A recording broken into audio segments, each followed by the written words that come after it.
May 10 ഈസ്റ്ററിൻ്റെ 6-ാം ആഴ്ചയിലെ വെള്ളിയാഴ്ച. യോഹന്നാൻ 16-ാം അധ്യായം 20 മുതൽ 23 വരെ വാക്യങ്ങൾ. ഒരാളുടെ സ്വപ്നത്തിൻ്റെ ഒരു കഥയുണ്ട്.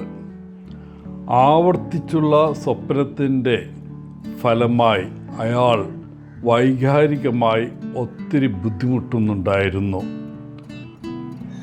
ഓരോ രാത്രിയും അയാൾ ഒരേ സ്വപ്നം കണ്ടു. അതുമൂലം പ്രഭാതത്തിൽ ഭയങ്കരമായ തലവേദനയും തളർച്ചയും ആയിട്ടാണ് എഴുന്നേൽക്കുന്നത്. അദ്ദേഹം ഒരു മനഃശാസ്ത്രജ്ഞൻ്റെ അടുക്കൽ സഹായം തേടിപ്പോയി. എന്താണ് കാണുന്ന സ്വപ്നമെന്ന് ഡോക്ടർ ചോദിച്ചപ്പോൾ ആ മനുഷ്യൻ പറഞ്ഞു, ഓരോ രാത്രിയും ഞാൻ കാണുന്ന സ്വപ്നം ഒരു വലിയ വാതിൽ തുറക്കുന്നതായിട്ടാണ്. ആ വാതിലിലൂടെ പോകേണ്ടത് വളരെ പ്രധാനമുള്ളതാണെന്ന് എനിക്ക് തോന്നുന്നു. വാതിൽ വലുതാണ്, ഗ്ലാസ് വാതിലാണ്.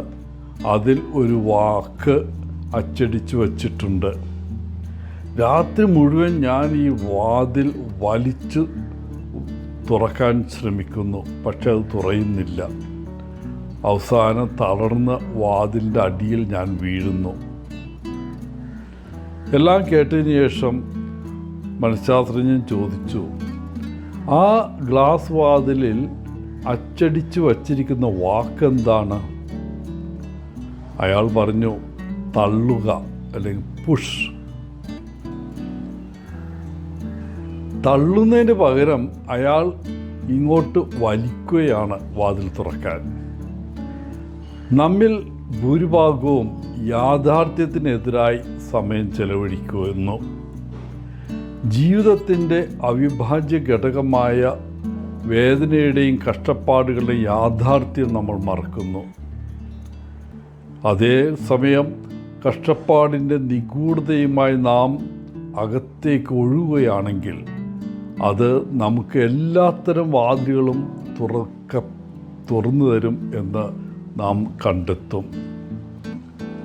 നാം കഷ്ടപ്പാടുകളോ അതിനെതിരായി യുദ്ധം ചെയ്യുകയോ ചെയ്യുമ്പോൾ ഈ കഥയിലെ മനുഷ്യനെ പോലെ ഉത്കണ്ഠയുടെയും ക്ഷീണത്തിൻ്റെയും ഇരകളായിത്തീരും.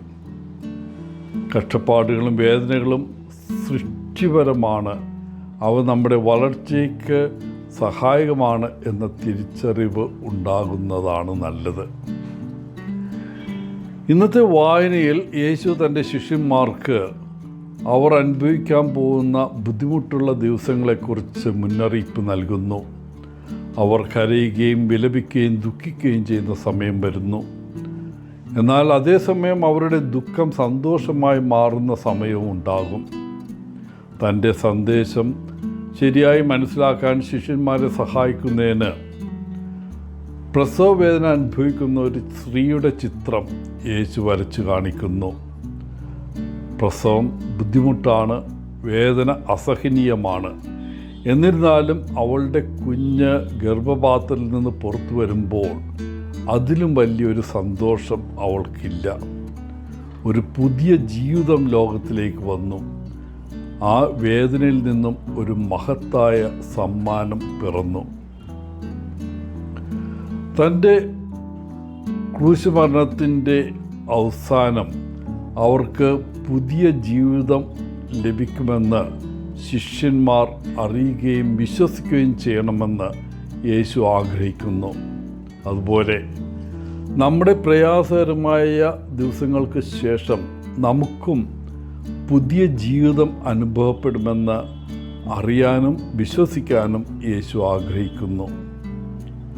ഒരിക്കൽ കൂടി നാം അവനെ കാണുകയും അവൻ്റെ സാന്നിധ്യം അനുഭവിക്കുകയും ചെയ്യും. യേശു നമുക്ക് പുതിയ ജീവിതവും പ്രത്യാശയും സമ്മാനിക്കുമ്പോൾ നമുക്ക് സന്തോഷിക്കാൻ കഴിയും.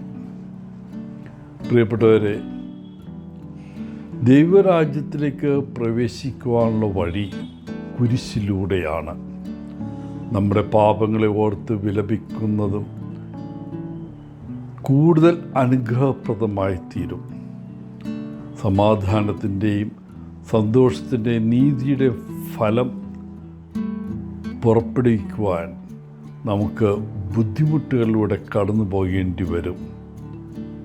ജീവിതത്തിലെ തീരുമാനങ്ങൾ എന്തു തന്നെയായാലും ദൈവത്തിൽ വിശ്വാസമുള്ളിടത്തോളം കാലം അവസാനം നമ്മൾ സന്തോഷം അനുഭവിക്കും.